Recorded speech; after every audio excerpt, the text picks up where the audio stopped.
What is up mga karuas? So ngayong araw ay may tatanong ako sa inyo. Dito sa bahay meron kaming dalawang aso. Si Coco tsaka si Mucho. Ayan.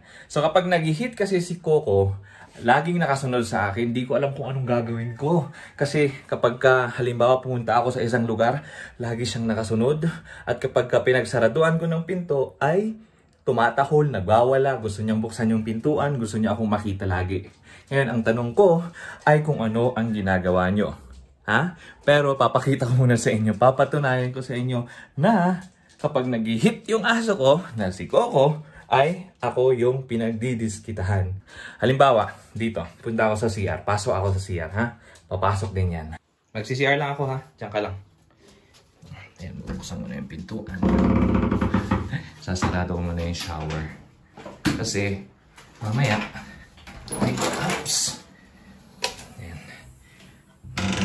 Ayan, diba? Ayan. Ayan siya. Ayan. Labas ka muna, labas. Labas ka muna. Labas, sige na. Tara, siya na ako. Sige na. Ayan, paano ako makakapag-CR ng maayos? Tapos kapag halimbawa umupo ako dito sa bowl, umupo ako, dyan siya, ayan. Ayan o, ayan o. Ayan, talon siya ng talon na ganyan, di ba? Magsisiyan ka pa niyan. Oh, ayan, di ba?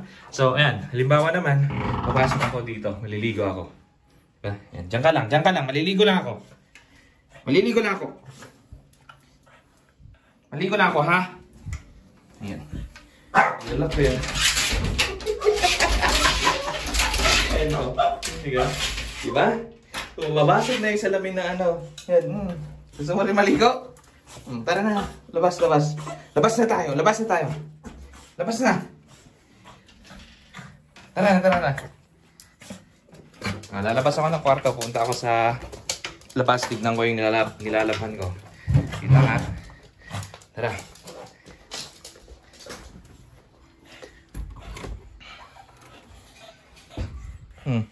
Kaabang, ayan yung isa, yung Mucho.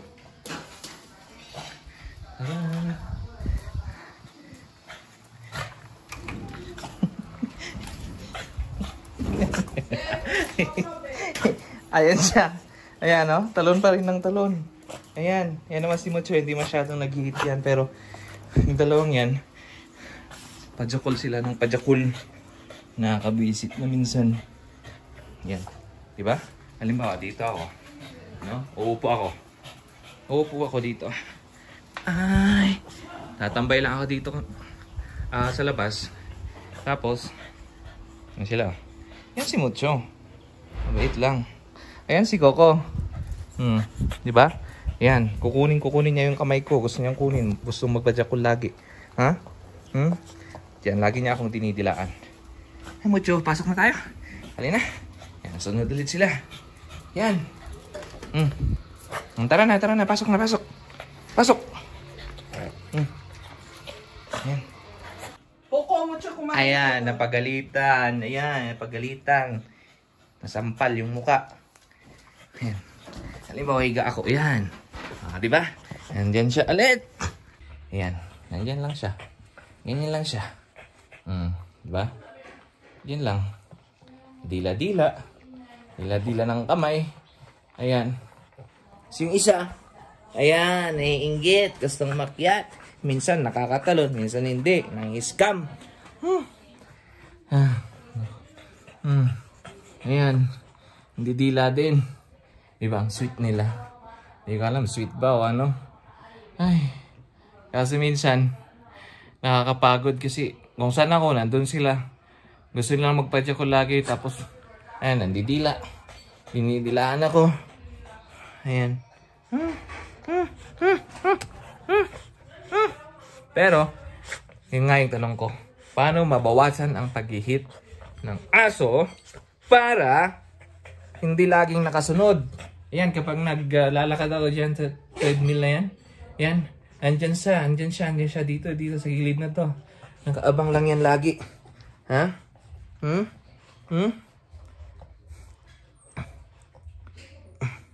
Ano? Saan tayo? Labas? Ayan, gusto niya lumabas lagi. Ayan, si Mucho. Mucho! Nakita, tingnan mo yung mukha mo. Tingnan mo mukha mo. Lo. Palambing. Palambing. Ganyan. Ito naman, nagpapalambing. Tapos kapag hindi mo siya nilalambing, yung kinukut-kut niya yung gilid mo dito. Para lambingin mo siya. Tingnan mo. Yan oh. Cute, cute. Pom, pom.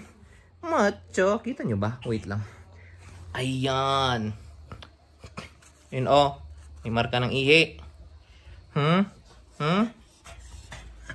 Yan. Kailangan mong lambingin. Ito naman, siloso. Napit agad. Di ba? Ayan. Dito nga ako. Dito nga ako. Taran. Di ba? Nauuna pa siya. Nauuna pa. Asan na? Asan na? Asan na? Asan na? Ayan. So, mga kadwa, yun lang. Yun lang. Peace. And I'm out.